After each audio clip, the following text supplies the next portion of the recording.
dengan kreasi kita, inovasi kita, dengan dana minim itu kita bisa juga berkembang, gitu kan.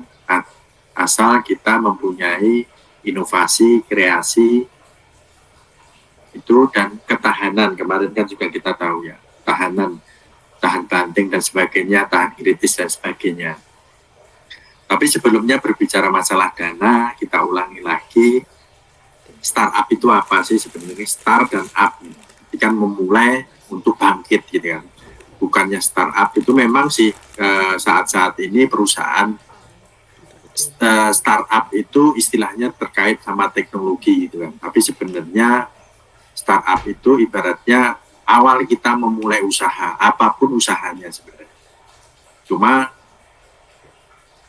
startup ini lebih cenderung adalah bisnis yang scalable, jadi yang berkondisi ketidakpastian yang tinggi, karena kan kita juga masih belum tahu risetnya gimana, pasarnya gimana, terus kan penerimaan teman-teman atau customer kita itu terkait produk itu gimana, itu kan pasti ketidakpastiannya tinggi.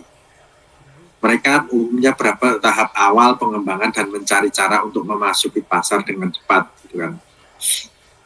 Kita juga, ini nanti ternyata kemarin kan teman-teman kan sudah bikin design thinking. Ternyata ketika kita kasih packaging yang bagus dan sebagainya, tetapi rasa kurang kan juga belum tentu diterima. Seringkali melalui pembiayaan dari investor untuk mendukung pertumbuhan dan ekspansi. Kadang kita juga butuh teman atau sokongan dana buat apa? Buat memasifkan marketingnya kita di yang lebih luas lagi.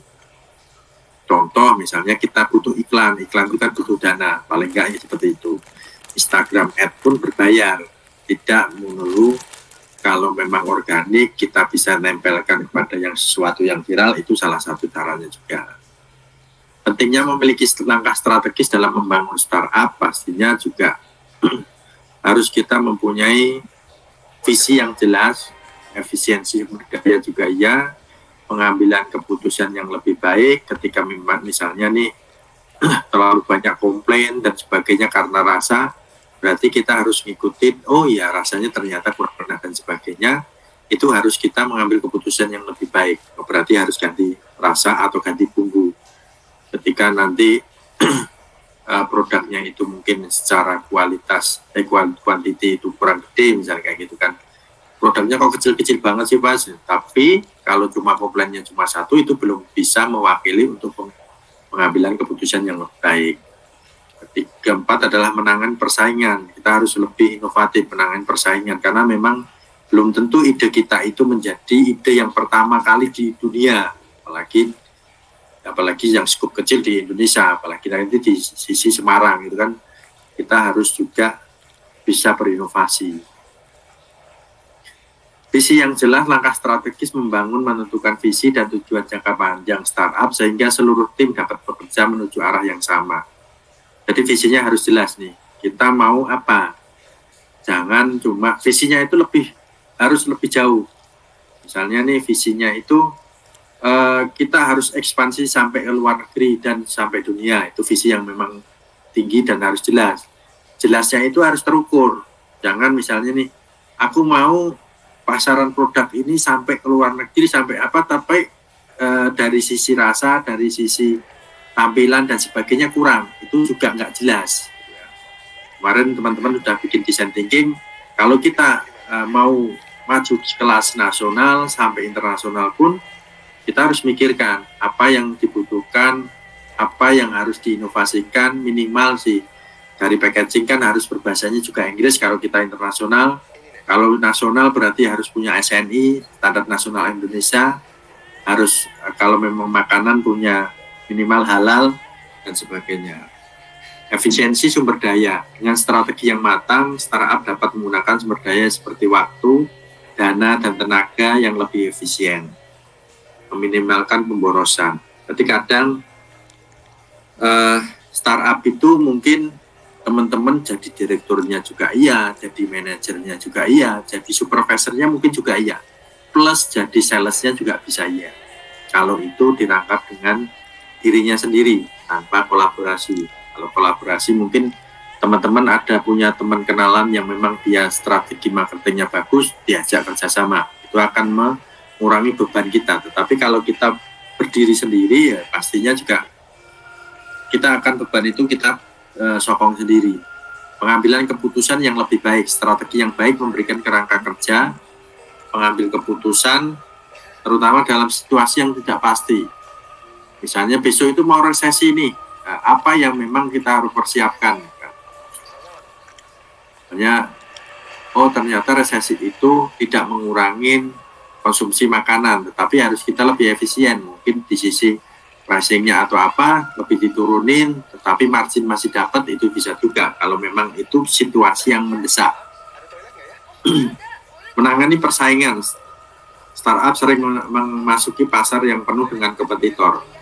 Langkah strategis membangun startup untuk memahami pasar, mengidentifikasi pesaing, dan menemukan cara untuk yang menonjol. Carilah cara-cara yang untuk menonjol. Menonjolnya itu apa? Bukan masalah produknya aja. Mungkin ya sama-sama produknya, misalnya kayak Mas Jenny kemarin kerupuk ya, sama-sama kerupuknya, tetapi beda servicesnya itu sudah bisa menonjol. Ternyata di pabrik kerupuk yang sebelahnya itu kalau dipesan itu nggak fast respon, kalau di WA itu balesnya 1 jam kemudian atau besoknya, itu kan lebih parah lagi. Kadang orang customer itu tidak melihat harga, kadang melihat pelayanan itu juga bisa berpindah. Riset pasar, teman-teman kemarin di desain thinking kan harus riset pasar.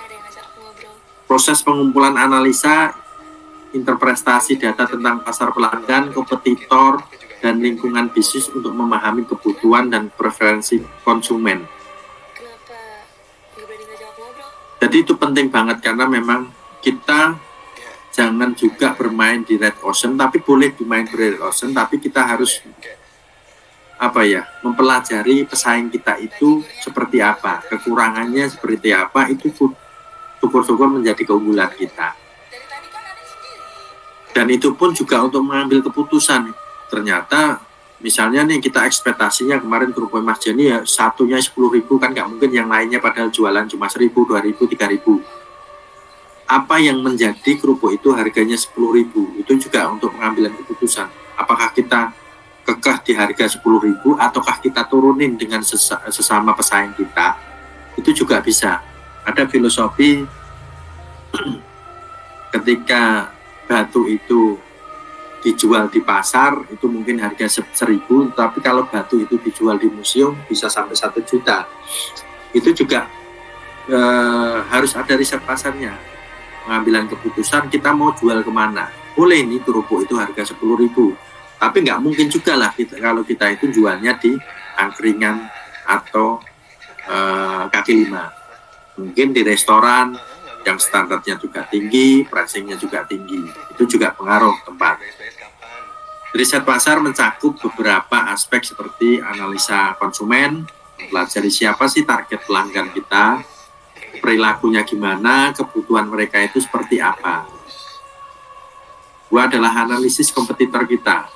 Kalau kita mempunyai pesaing, ya harus tahu pesaing kita itu seperti apa, kekuatannya apa, kelemahannya apa. Syukur-syukur kita tahu strategi yang mereka gunakan seperti apa.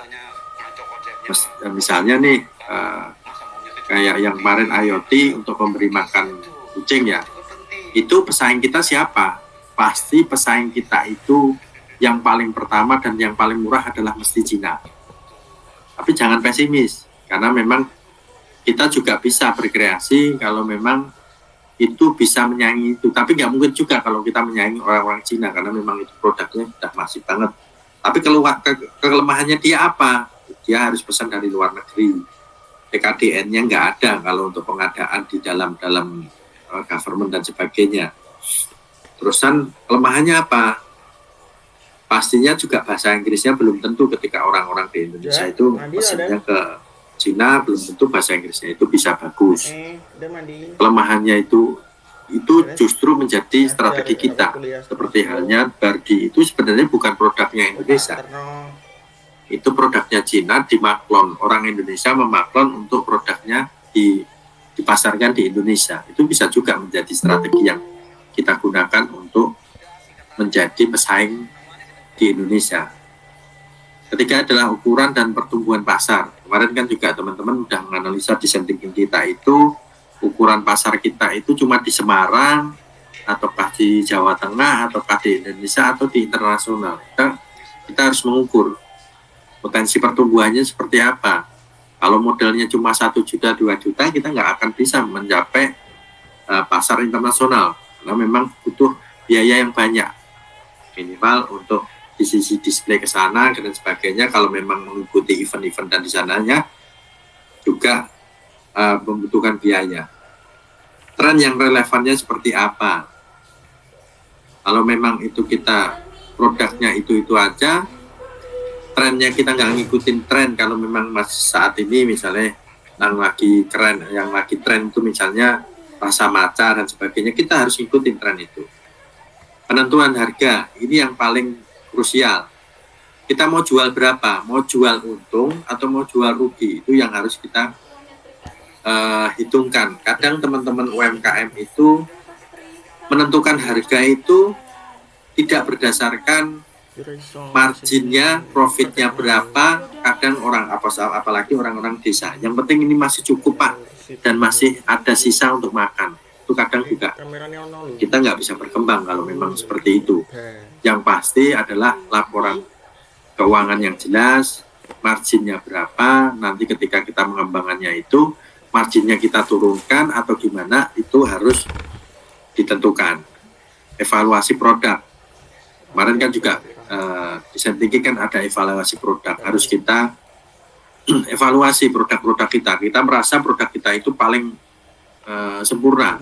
Tentu kadang responnya teman-teman ada yang kemarin yang cilok pedas itu kan, tahu Pak pedesen lah, itu yang menjadi keunggulan kita Pak. Justru responnya harusnya seperti itu Pak. Tetapi kalau memang Bapak nanti tidak mau kepedasan, kita bisa sarankan untuk level 1 atau level tanpa pedas sama sekali Pak. Artinya itu bisa dari referensinya juga. Itu harus kita evaluasi, dan itu pun harus continue setiap bulannya, mungkin setiap minggunya. Feedback dari customer itu seperti apa. Perencanaan bisnis adalah proses menyusun strategi, langkah-langkah untuk mencapai tujuan bisnis secara efektif dan efisien. Kita harus merencanakan itu, termasuk kemarin yang desain thinking itu sebenarnya merencanakan bagaimana kita mengarahkan langkah menuju kesuksesan itu. Kita bikin desain thinkingnya kita mau pasarkan kemana, ke nasional, ke internasional, itu harus dirancang benar.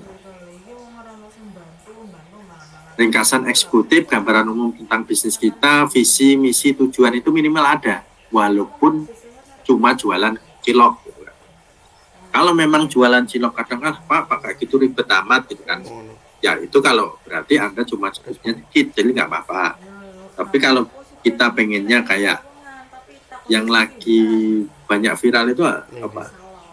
Pentol monster atau cilok monster ya, kalau nggak salah di Semarang ada juga.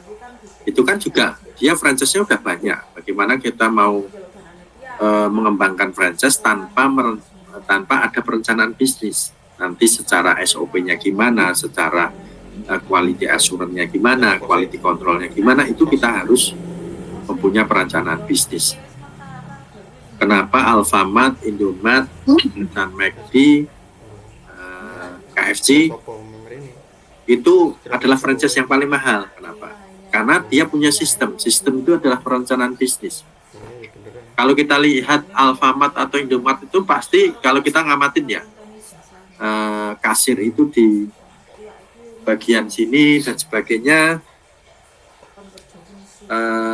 di daerah roti itu di sebelah mana, itu pasti ada polanya.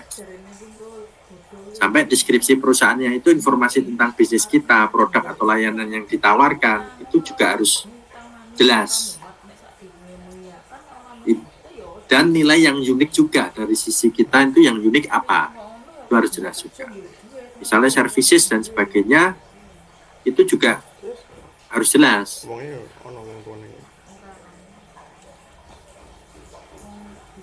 Analisis ke pasarnya juga mendalam tentang pasar sasaran, tren industri, dan analisa kompetitor itu juga termasuk ke perencanaan bisnis kan pastinya.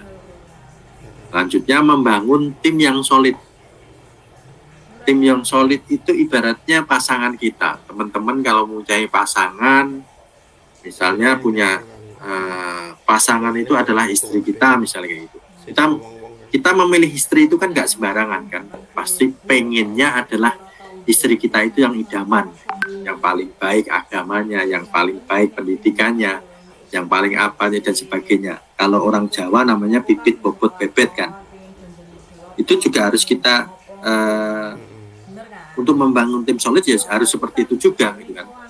Jangan asal-asalan. Yang penting dia nggak punya skill marketing, dia nggak punya skill apapun, ya kita rekrut, itu kadang menjadi duri yang akan musuh kaki kita atau tangan kita ketika kita jalan. Itu salah satu kunci kesuksesan. Salah satunya mungkin kita bisa merekrutmen yang tepat, komunikasi yang terbuka, keragaman keahlian, dan kepemimpinan yang kuat. Kalau teman-teman yang menginisiasi ide ini, Anda juga harus punya kepemimpinan yang kuat. SOP-nya seperti apa, prosedurnya seperti apa, ketika ada masalah itu mengambilan keputusannya itu seperti apa. Itu salah satu skop dalam membangun bisnis. Pengembangan produk atau layanan juga ini sangat penting ya, kayak tadi kan berkaitan kebutuhan pasarnya, pengembangan konsepnya gimana, perencanaan pasti mengulang-ulangnya ke arah situ. Jadi riset kompetitornya, kita harus ngembangnya kemana, feedbacknya customer seperti apa, balik-baliknya seperti itu juga. Sebenarnya semua ini hanya teori ya, teman-teman harus tahu, pastinya tahu itu adalah tahu untuk berinovasi. Ketika ada masukan, ketika ada kritik, bagaimana menangani itu, pengambilan keputusannya seperti apa, itu adalah skill-skill yang harus dikuasai tanpa adanya bangku pendidikan. Nah, masuk adalah pendanaan startup. Pendanaan startup ini adalah proses mendapatkan dana yang digunakan untuk mendukung operasional, pengembangan, pertumbuhan bisnis startup. Pendanaan yang cukup, mungkin startup akan meluncurkan produk, memperluas pasar, dan mencapai tujuan jangka panjang. Kalau tahu misalnya kayak Jalatek itulah perusahaan IoT untuk mengukur environment-nya terkait udang. Awal-awal memang dulu dia adalah praktisi. Praktisi itu dia yang punyai peternakan udang, kan? Dia tahu seluk-beluknya dan sebagainya. Tapi bagaimana sih ini bisa terkontrol secara jarak jauh? Itu, ceritanya seperti itu. Tapi ketika itu mau mengembangkan ke wilayah yang lain, dia harus siap. Karena semakin kita menyasar wilayah yang lain, pasti cobanya banyak. Kritiknya juga makin pedas. Pendanaan startup itu terbagi menjadi dua sebenarnya. Pendanaan internal sama pendanaan eksternal. Yang paling aman adalah sebelah kiri. Kalau kita anaknya Sandiaga Uno, anaknya misalnya Helmi Yahya dan sebagainya, kita nggak menutup mata ya. Atau anaknya orang-orang konglomerat dan sebagainya lah. Itu kita nggak menutup mata. Pendanaan internal itu adalah tabungan atau pinjaman keluarga, itu kita menutup mata. Karena kan itu ibaratnya kayak dana unlimited dan itu punya keluarga dan tanpa anggunan dan tanpa bunga gitu kan pastinya. Tetapi kita kan nggak mungkin ya. Pendanaan eksternal itu terbagi menjadi 6, yaitu adalah angel investor, venture capital, crowdfunding, pinjaman bank, hibah atau kompetisi startup, inkubator dan akselerator startup. Itu semua itu seperti apa sih resikonya, keunggulan, artinya apa, itu adalah pendanaan internal seperti ini ya. Tujuannya adalah tabungan pribadi, pinjaman dari keluarga atau teman, atau kongsian sama teman. Yolah kita modalnya 50-50, misalnya butuhnya 10 juta, 5 juta, 5 juta. Itu termasuk pendanaan internal. Nanti sahamnya gimana, 50% atau 50%, itu dibahas di depan. Kelebihannya seperti apa ini? Tidak ada kewajiban membayar bunga atau berbagai ekuitas. Berbagi ekuitas. Ekuitas itu saham. Aku nanti dapat sahamnya berapa dan sebagainya, itu di situ. Kontrol penuh atas bisnis kita. Kalau kita itu gabungan sama 4 orang, 2 orang, itu dibagi. Kontrolnya itu 4 orang itu atau 3 orang itu. Kekurangannya adalah modalnya masih terbatas. Tergantung pada kapasitas pribadi ya. Makanya tadi itu kalau kita anaknya orang-orang kaya ya gimana ya, itu pasti kan juga modalnya terbatas ya. Mentok-mentok paling 10 juta, 50 juta itu ya beberapa orang lah, pastinya ada 100 juta juga beberapa orang. Gua adalah angel investor. Angel investornya apa sih? Individu dengan dana yang lebih yang berinvestasi pada startup tahap awal. Itu tadi, mungkin teman kita itu adalah dia orang tuanya itu seorang miliuner atau seorang yang pendapatannya udah tinggi, asetnya banyak. Nah, itu kita guide sebagai partner juga bisa. Kelebihannya apa? Dananya cepat, biasanya tanpa proses birokrasi yang banyak. Yang penting ini bisa jalan, ayolah tak modalin. Itu nanti pembagiannya mau 60-40, 60 itu kita karena kita operation, 40 itu dia atau 70-30 itu tergantung kesepakatan bersama. Dan pastinya kalau kita ngasih kayak gitu juga mendapat bimbingan dan koneksi dari investornya kita. Itu salah satunya. Kekurangannya apa? Harus berbagi ekuitas atau kendali bisnis. Itu resiko. Nah kalau kita nggak cukup modal ya berarti harus bagi saham. Kita biasanya masih marginnya itu misalnya 20.000 nih, 20.000 itu harusnya milik kita semuanya ya harus dibagi, misalnya 5.000 buat investor, 15.000 buat kita. Atau gimana nanti peraturan itu adalah kesepakatan bersama. Kedua adalah venture capital, yang namanya kapital ya, kapitalis. Sebenarnya ini yang agak sangat teman-teman kalau bisa tahu, beberapa startup itu adanya VC, venture capital. Venture capital adalah perusahaan investasi. Dia udah perusahaan. Yang namanya perusahaan pendanaan itu pasti butuhnya adalah profit. Perusahaan investasi yang mendanai startup dengan potensi pertumbuhan tinggi, tapi dia punya pasar yang tinggi. Dia bisa ibaratnya meroketkan pasar kita. Kelebihannya adalah modalnya sangat besar untuk mendukung pertumbuhan cepat juga bisa. Unlimited pun bisa.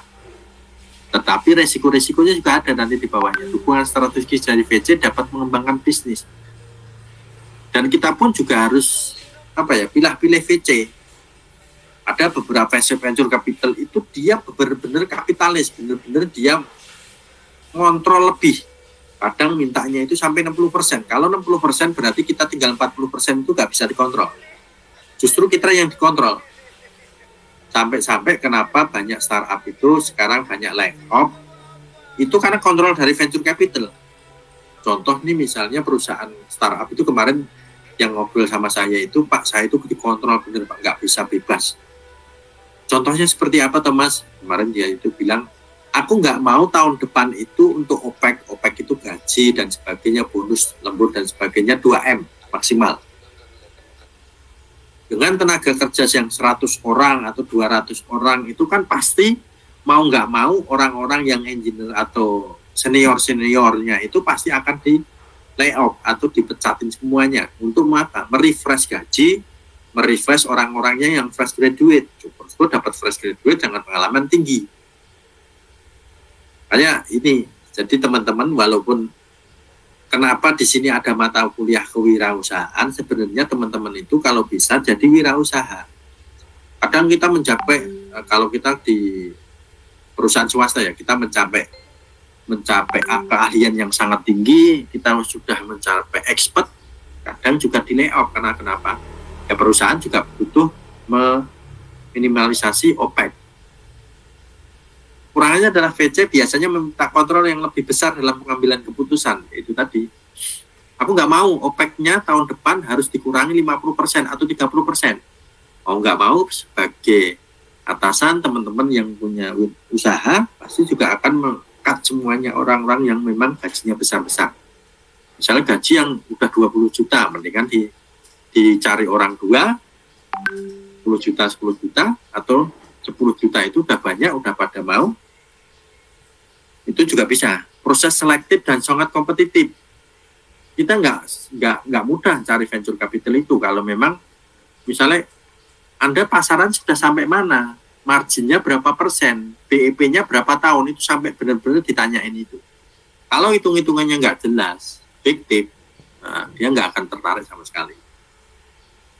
Funding, ini juga sebenarnya adalah pengumpulan dana, mengumpulkan dana dari banyak orang, entah itu melalui platform online atau seperti Kickstarter atau Indiegogo dan sebagainya, atau crowdfunding itu. Kalau dulu itu pernah ada produk yang namanya Santara juga, itu dulu ya crowdfunding juga, mengumpulkan dana. Ini yang biasanya dipakai teman-teman komunitas Islam juga. Tanya ini berbasis sunnah dan sebagainya, harus sama-sama iuran dan sebagainya. Ini sebenarnya kekurangannya juga banyak, karena kenapa ya? Kalau investor kita itu cuma satu orang dan dia punya duitnya banyak, pasti suaranya cuma satu kan. Kalau crowdfunding itu kan misalnya sampai 50 orang, kalau suaranya ramenya minta ampun, dan 50 orang itu bersuara, ngambil keputusan dan sebagainya, itu susah. Maunya profit semuanya, ya itu juga bisa jadi stresnya kita. Kelebihannya memang tidak harus berbagi ekuitas, tergantung model crowdfundingnya seperti apa.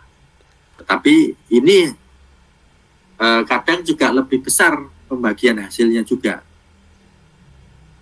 Cara efektif untuk menguji minat pasar terhadap produk, sebenarnya juga ini salah satunya adalah minimal misalnya kayak model koperasi gitu kan, dia sebenarnya model crowdfunding ya.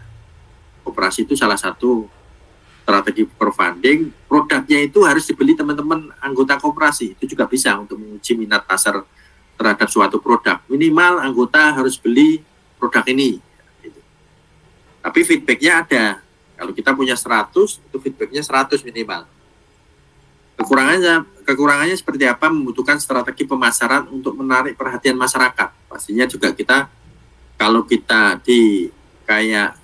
kita bisa dodom, itu kan sebenarnya crowdfunding untuk charity ya. Ya kita hampir sama seperti itu. Kita mohon maaf ya, mungkin bahasanya agak kasar, kita sambil ngemis sebenarnya kalau crowdfunding itu.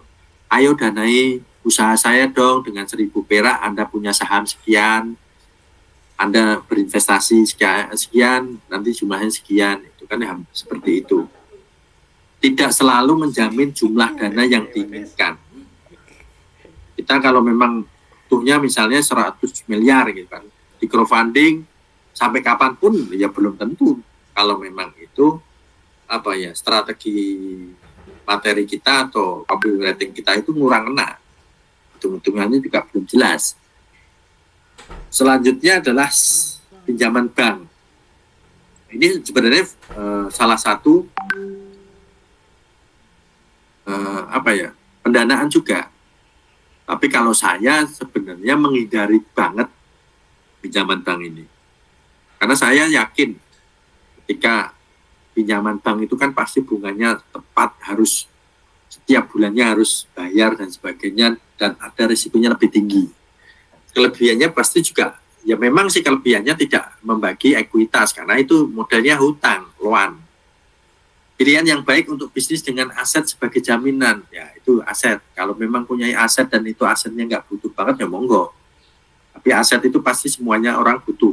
Misalnya tanah, itu kan nggak mungkin kita jaminkan terus tahu-tahu nggak bisa bayar, pastinya juga dilelang. Kurangannya melunasi pinjaman dengan bunganya juga kompetitif. Kalau kita bank satu dengan bank satu lainnya itu kompetitif banget. Ada yang 2%, ada yang 5% dan sebagainya. Sampai bank detail, teman-teman pada tahu ya, sampai bank detail itu bunganya sampai 50%. Risiko gagal bayar jika bisnis tidak berjalan sesuai rencana. Ini juga, makanya saya jadi di diri saya sebenarnya juga nggak mau kenapa bank. Ya yang pertama dari sisi agama saya itu katanya salah satu bentuk riba gitu kan. Kalau kita nggak diberkahi sama yang pencipta, ya pasti juga usaha kita juga resiko gitu kan. Hibah atau kompetisi startup, sebenarnya kayak biasanya kalau di tahun ini ada juga namanya Next Dev. Jadi teman-teman juga bisa buka Next Dev, Astronaut, itu kompetisi startup, mendapatkan dana dari pemerintah, institusi, atau kompetisi kewirausahaan. Next Dev itu dari Telkomsel biasanya. Ya kompetisi startup itu, keunggulannya seperti apa, nanti marginnya seperti apa, dia ada mentoringnya juga. Itu kelebihannya tidak ada kewajiban pengembalian dana, itu sangat bagus. Karena biasanya itu adalah dana-dana CSR. Kalau di Astronaut itu dana-dana CSR untuk inovasi-inovasi teman-teman Indonesia. Kesempatan mendapatkan pengakuan dan exposure, minimal dari sisi Astra pun dia akan secara masif digunakan kalau memang itu bermanfaat bagi Astranya. Kekurangannya adalah kompetensi sering kali ketat banget. Kita harus mempunyai skill bicara, skill perencanaan bisnis yang matang, sampai financial projections yang juga matang. Proses seleksinya bisa memakan waktu. Kalau sampai final itu, kalau Astronaut atau Next Step kemarin itu kalau nggak salah sampai 3 bulan sampai 6 bulan. Kurangnya di situ juga. Itu hibah. Ya, syukur-syukur kalau hibah dari kampus ya lebih mudah lagi. Oh nanti Pak Satria. Yang selanjutnya adalah inkubator dan akselerator startup. Sebenarnya sama juga. Seharusnya di beberapa kampus itu ada inkubatornya juga. Kalau mungkin di USM, nggak tahu nanti Pak Satria ada inkubator juga nggak? Ada Pak, tapi Ada ya? belum jalan seperti pada umumnya sih Pak. Masih apa ya? Masih Masih, merangkak gitu Pak. oh, kayak ada ya, cuma apa, menggugurkan kewajiban bahwa di kampus itu ada inkubator gitu aja. Biasanya gitu Pak. Ya itu, sebenarnya itu salah satu contoh yang paling terdekat kalau memang teman-teman masih pengen untuk berinovasi ya inkubator itu salah satunya. Program yang memberikan pendanaan kecil, bimbingan, dan akses ke jaringan bisnis. Sebenarnya teman-teman itu membisnis itu kekurangannya adalah bimbingan itu kadang. Konsultasi, Pak, nanti kalau saya ngambil jalan ini kok rugi dan sebagainya. Itu sebenarnya bimbingan itu yang teman-teman harus butuhkan. Kelebihannya apa? Bimbingan intensif yang dari mentor, akses ke komunitas dan investor. Kalau memang teman-teman yang berinovasi secara teknologi cepat ini kayak yang kemarin pemberi makan kucing dan sebagainya itu harus dikembangkan terus. Tapi dengan bimbingan. Kekurangannya apa? Dana yang diberikan biasanya kecil. Ya memang nggak banyak. Kita nggak mengharapkan kampus itu ngasih banyak sampai 1 miliar, 2 miliar, nggak mungkin. Terus berbagi ekuitas dalam jumlah tertentu. Ya mungkin dari inkubator itu nanti biasanya sih dia minta 20 sampai 30%. Tergantung skup pendanaannya seperti apa. Mentornya butuhnya siapa, itu di situ. Biasanya inkubator itu ngambil 10 sampai 30%. Berarti kita masih punya porsi 70%. Berarti pengambilan keputusan di sisi kita kalau kita punya bargaining. Kasus nih Gojek. Pendanaan awal Nadiem Makarim memulai Gojek dengan dana internal dan dukungan angel investor. Katanya dulu Pak Nadiem itu kita mulai dari nol. Ya Pak Nadiem kuliahnya di mana Pak? Nolnya itu kalau kuliahnya itu di USM gitu kan nol, bener ya? Ya kuliahnya dia di Harvard. Secara finansial orangnya pasti mampu gitu kan. Ya kita nggak bisa juga menyalahkan. Ya memang dari sisi privilege-nya Pak Nadiem, dia juga punya lingkungan teman-teman yang punya modal yang cukup, ya pasti dengan dana internal dulu. Tahap pertumbuhannya Gojek mendapatkan pendanaan dari VC. Sampai Google pun danain Gojek, karena kenapa? Engagement-nya udah banyak. Itu yang menjadi asetnya si Gojek. Dengan dana ini Gojek mampu memperluas layanan seperti GoFood, GoPay. GoPay itu untuk ngurus payment gateway aja mahal banget. Dan kita nggak mungkin dengan dana kita itu ngurus payment gateway sendiri. Ngurus OJK, ngurus license, ngurus secara infrastrukturnya. Banyak. Pelajaran yang bisa berhenti memanfaatkan dana untuk inovasi dan ekspansi sangat penting. Kita harus ngukur nih, kita teman-teman mempunyai ekspansi sampai nasional nih. Marketnya kan otomatis minimal nih 270 juta orang, gitu kan. Orang yang 270 juta orang yang mengkonsumsi kerupuk itu berapa persennya? Itu seperti itu sampai benar-benar diukur seperti itu. Yang kedua adalah membangun kepercayaan investor adalah kunci dalam memperoleh pendanaan berkelanjutan. Komunikasi itu penting, gitu loh. Salah satunya adalah sampai sebenarnya tiap minggu, tiap bulan itu ada review. Oh, kekurangannya apa? Di sisi marketing apa? Produknya seperti apa? Strategi quality assurance-nya seperti apa? Itu harus direview setiap minggu, setiap bulan, setiap tahun. Untuk apa? Memperoleh kepercayaan investor juga. Pemasaran, ya kita juga dari jurusan apapun Anda, misalnya di elektro ini ya, kalau Anda nggak bisa masarin ya Anda juga nggak bisa jadi pengusaha. Salah satu skill yang harus kita kuasai dan itu sangat wajib, ya kita harus bisa masarin produknya kita. Aku bisa jadi, kalau nggak bisa masarin ya kita gandeng temen yang bisa secara omongan bagus, terusan dia punya skill marketing dan punya tujuan yang jauh, itu orang-orang sales. Brandingnya seperti apa? Kemarin kan kita sudah tahu kan branding itu apa.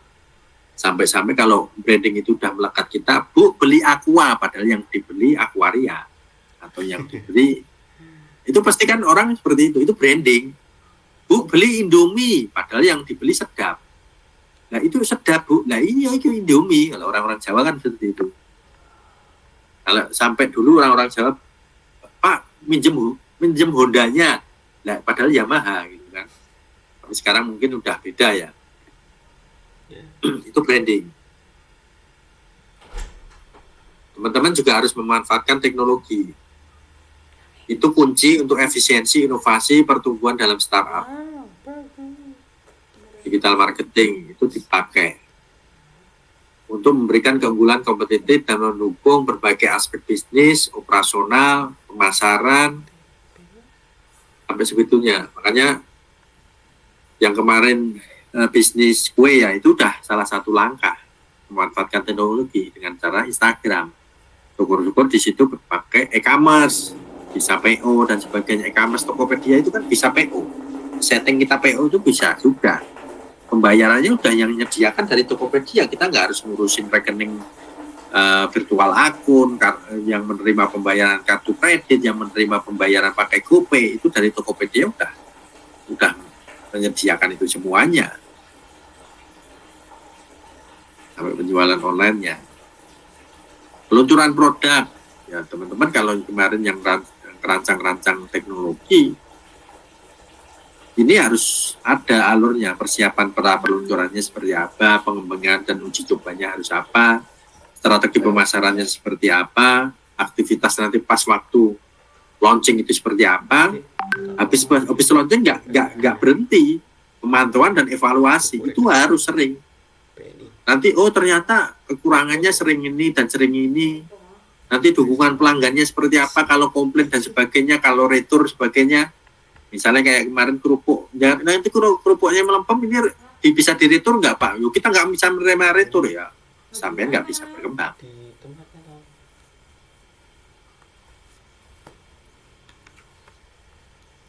Ini teman-teman itu, ini udah materinya udah selesai. Teman-teman dari yang design thinking kemarin, harapannya nanti di tanggal berapa Pak? Kita offline itu tanggal 12 tanggal 12 ya Pak ya? 12, 10, 11. Ya kira-kira. Harapannya nanti teman-teman saya ke Semarang itu, kan teman-teman mau ujian itu Desember tanggal 19 ya. Iya. Nah nanti tanggal 12 itu saya ke Semarang, teman-teman itu sampai financial projection-nya proposal kemarin dikompleti. Nanti contohnya apa banyak banget di mana itu di Google tuh banyak banget. Contoh juga punya saya itu yang Smart Farm itu nanti financial projection-nya seperti apa.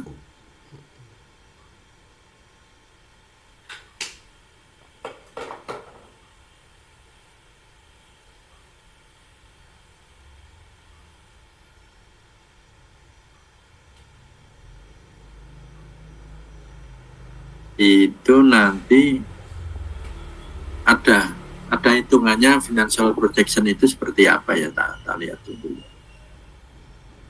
Saya dikasih contoh-contoh sih kemarin.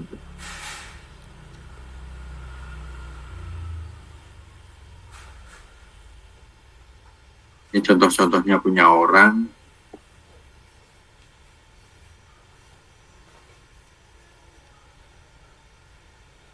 Ada yang ditanyakan?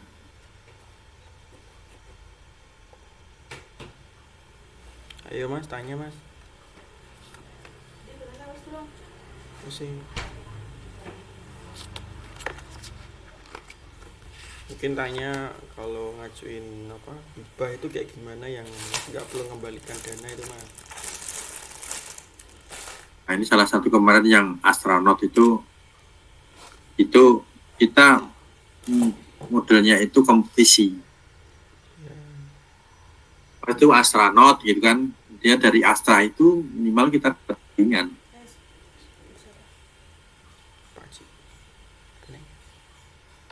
Iki objeknya seperti apa, empowernya apa, inovasi competitionnya apa, startupnya.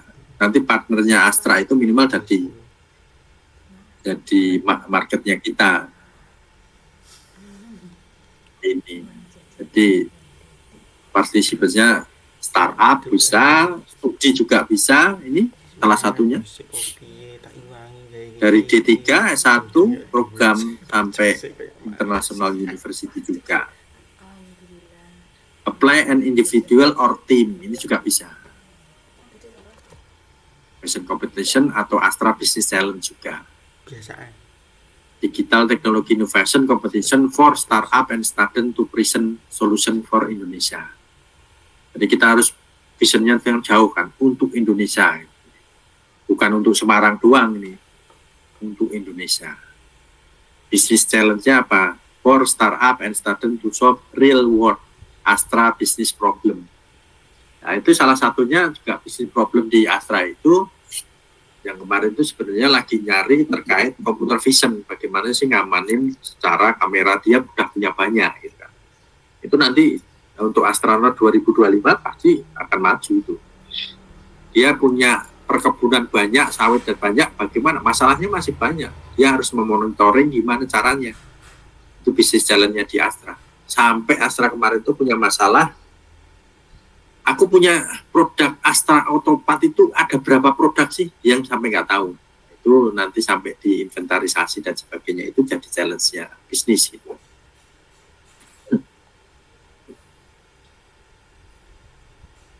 Ini salah satu bentuk kalau mau cari hibah tanpa mengembalikan. KTP-nya adalah smart automotive, smart financial service, smart mining atau energi, smart agriculture, smart mobility and logistics, smart infrastruktur dan properti, smart teknologi, ini kan AI, smart healthcare, banyak banget. Ini teman-teman juga bisa jadikan roadmap juga. Jangan dikira mining itu dia udah serba otomatis, enggak. Kadang masih pencatatannya manual. Dia membawa di situ berapa dump truck masih ke tongkang itu berapa, itu masih manual kadang. Contoh yang proyek saya itu di Astra itu masih budgeting aja manual, minimal manual itu bukan kertas ya. Flow-nya itu manual, jadi Excel diketik, dikirim email, pengambilan keputusan yang itu melalui WA, kalau nggak diambil keputusan di telepon dan sebagainya itu masih manual. Itu menjadi masalah. Smart agriculture, pertanian kita itu masih semuanya masih manual. Kita berpikir 30 tahun ke depan itu masih ada petani atau enggak, kita harus juga pikirkan. Itu menjadi masalah kita. Dan itu adalah PR-PR di teman-teman juga sebagai apa ya, penerus generasi-generasi seterusnya. Itu timelinenya ini kayak gini, kemarin itu antara Maret sampai Juni di Mude. Ini berapa bulan ini? Maret sampai Juni itu berapa bulan, minimal 3 bulan kan. Itu kompetisinya banyak, dan itu bukan 1 orang 2 orang, mungkin ratusan, mungkin ribuan.